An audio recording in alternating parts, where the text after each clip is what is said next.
जय श्री कृष्णा। हमारी आज की कक्षा का टॉपिक है चंद्रमा ग्रह। चंद्रमा ग्रह के जो मसनूई कंपोनेंट हैं वो हैं सूर्य और बृहस्पति। सूरज और बृहस्पति के मिलने से चंद्रमा ग्रह बनता है। सूरज और बृहस्पति जो है वो चंद्रमा ग्रह के मसनूई कंपोनेंट है। चंद्रमा ग्रह का जो पक्का घर है वो है खाना नंबर 4।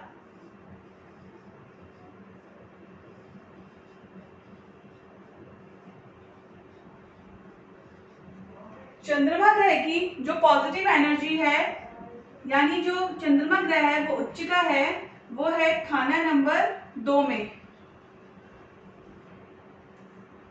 हाउस नंबर 2 में जो है चंद्रमा उच्चिका होता है। और चंद्रमा ग्रह की जो नेगेटिव एनर्जी है वो है खाना नंबर 8 में। 8th हाउस में चंद्रमा जो है वो नीच का होता है। इसके अलावा चंद्रमा ग्रह के जो मित्र ग्रह हैं वो हैं सूरज, मंगलनेक और बृहस्पति। सूर्य, मंगलनेक और बृहस्पति ग्रह जो हैं वो चंद्रमा के मित्र ग्रह हैं। इसके बाद इसके जो शत्रु ग्रह हैं वो हैं चंद्रमा ग्रह से शत्रुता रखने वाले ग्रह हैं केतु और राहु। केतु और राहु ग्रह जो हैं वो चंद्रमा ग्रह से शत्रुता रखते हैं। इसके बाद हम लोग बात करते हैं चंद्रमा ग्रह के कारक तत्वों के विषय में। चंद्रमा ग्रह के जो कारक तत्व हैं वो क्या क्या हैं उनको अब हम लोग जानेंगे।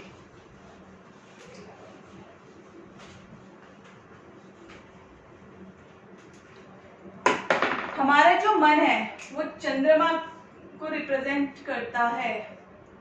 हमारे मन में जो विचार आते हैं, जो हमारा मन है, हमारे मन की जो गति है वो सब चंद्रमा है। इसके अलावा माँ और माँ के समान औरत, जो भी माँ के समान औरतें होती हैं वो सभी चंद्रमा के अंदर आती हैं। माँ के समान औरतें। और इसके अलावा विधवा औरतें भी चंद्रमा की कारक तत्व होती हैं। इसके अलावा हमारा दिल चंद्रमा में आता है।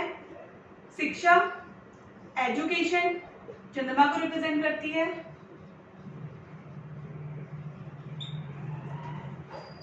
धन दौलत, लिक्विडिटी ऑफ कैश जो है वो चंद्रमा को रिप्रेजेंट करता है।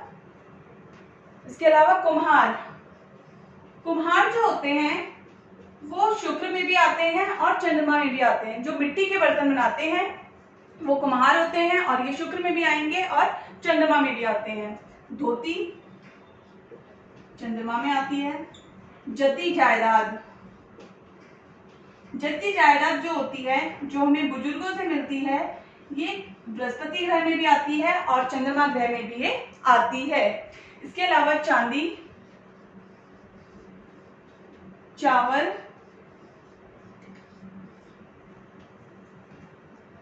और मोती, स्टोन में जो है वो मोती। और हमारे शरीर का जो बायां हिस्सा होता है वो चंद्रमा को रिप्रेजेंट करता है। शरीर का बायां हिस्सा,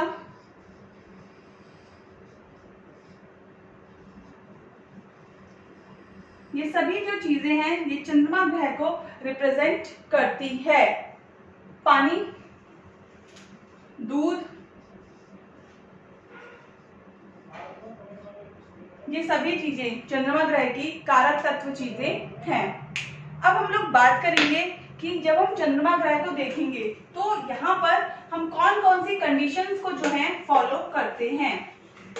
सबसे पहले तो खाना नंबर 4 जो है वो चंद्रमा का पक्का घर है और एक बच्चा जो होता है वो नाभि के साथ, अपनी माँ के साथ जुड़ा हुआ होता है। जो नाभि जो है वो भी खाना नंबर 4 की कारक तत्व चीज है।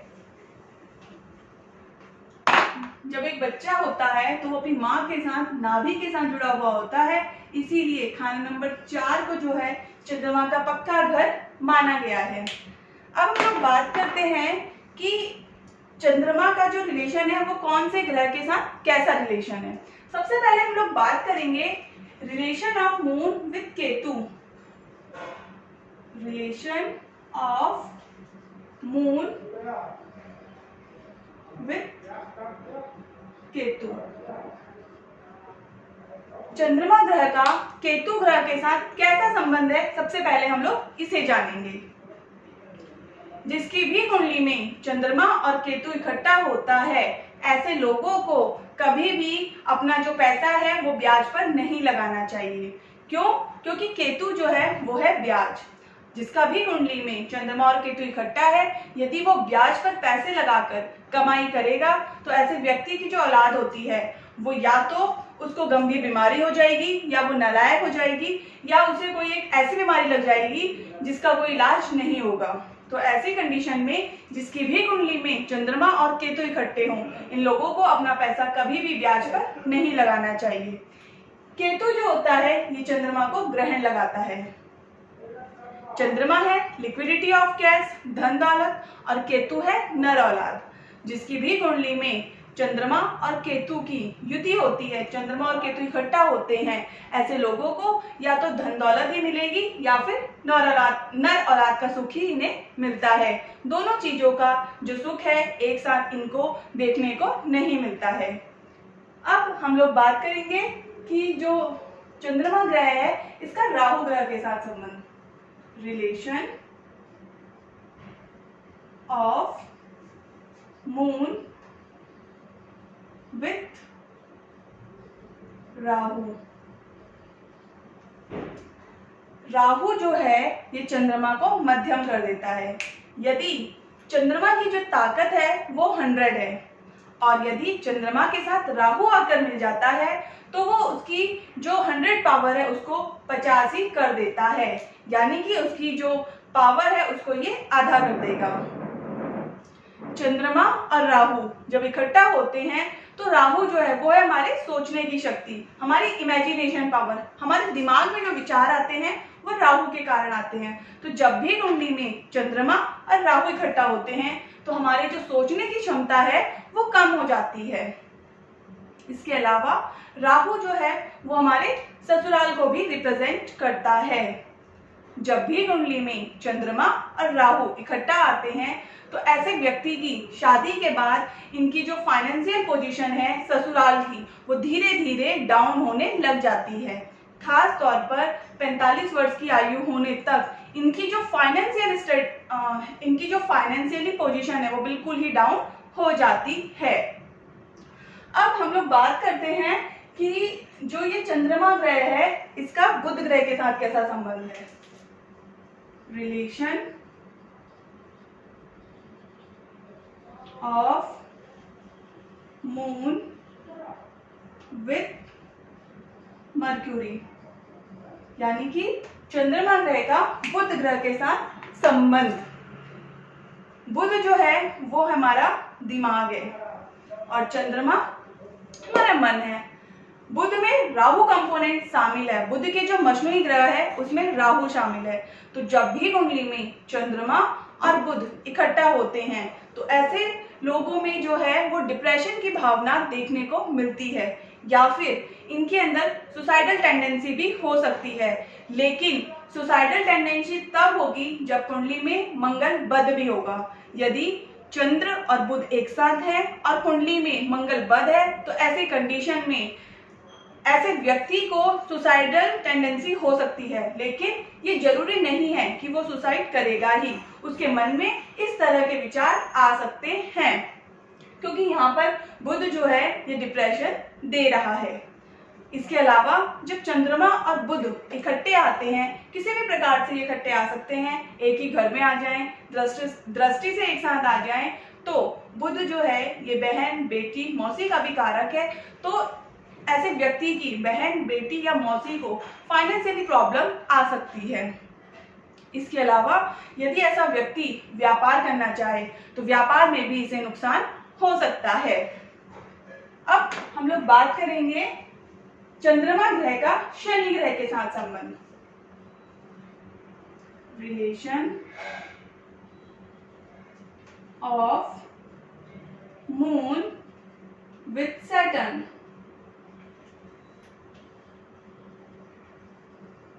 चंद्रमा ग्रह का शनि ग्रह के साथ कैसा संबंध है?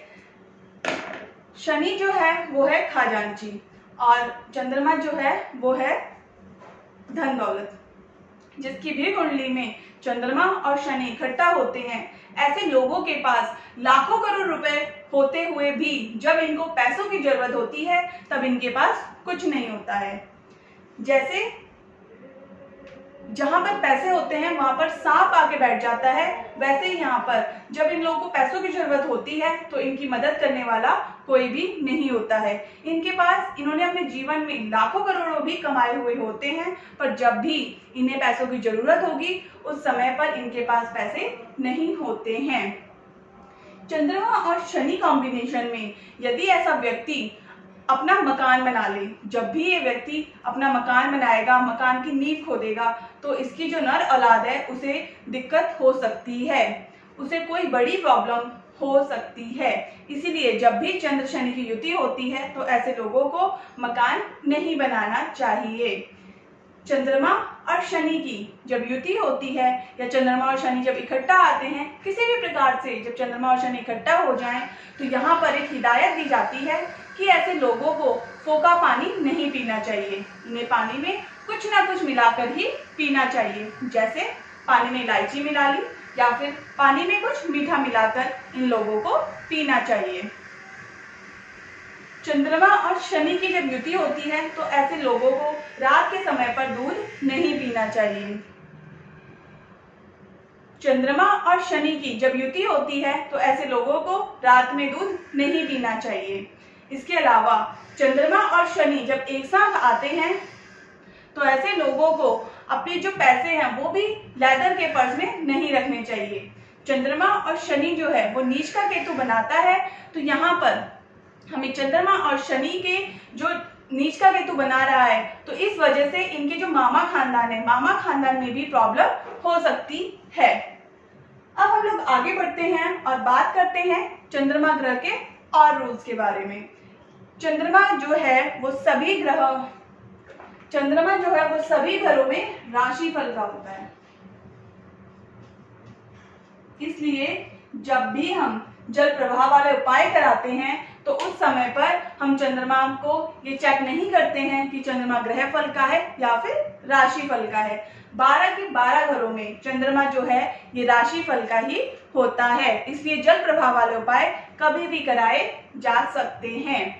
अब अगली कंडीशन ये है कि यदि कुंडली में खाना नंबर 4 खाली हो और चंद्रमा जो है वो बंद मुट्ठी के घरों से बाहर हो। बंद मुट्ठी के खाने जो होते हैं वो होते हैं 1, 4, 7 और 10।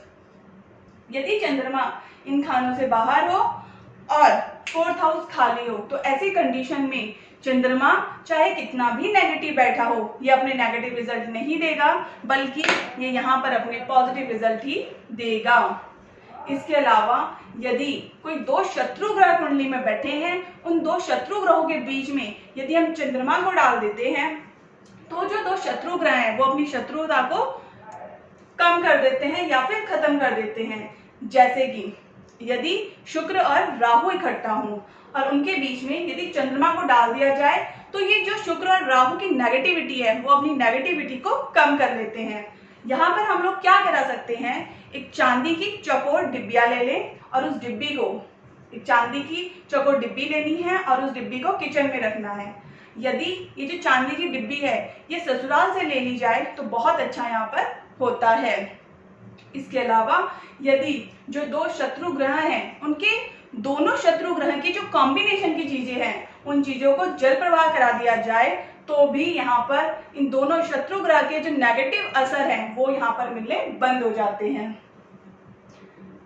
इसके अलावा चंद्रमा को देखने के लिए हमें कुंडली में बुध, केतु, शनि, राहु इनकी पोजीशन कैसी है इसे देखना बहुत जरूरी होता है। कुंडली में चंद्रमा के साथ जब भी बुध आता है तो बुध जो है वो चंद्रमा को अपने गोल दायरे में बंद कर लेता है।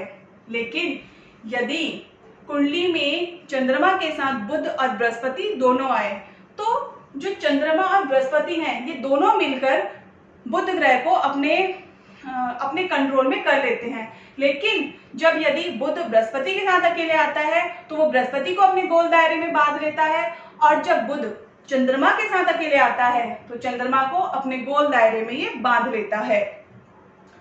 अब जब कुंडली में चंद्रमा शनि, चंद्रमा केतु और चंद्रमा बुध एक साथ आते हैं तो ऐसी कंडीशन में राहु एक्टिवेट हो जाता है, और यहाँ पर सिर्फ चंद्रमा केतु, चंद्रमा बुध या फिर चंद्रमा और जो बृहस्पति है वही मंदा नहीं होता, बल्कि इसके साथ साथ जो है राहु भी यहाँ पर मंदा हो जाता है। तो ये थी चर्चा आज आप लोगों के साथ चंद्रमा ग्रह के विषय में। धन्यवाद।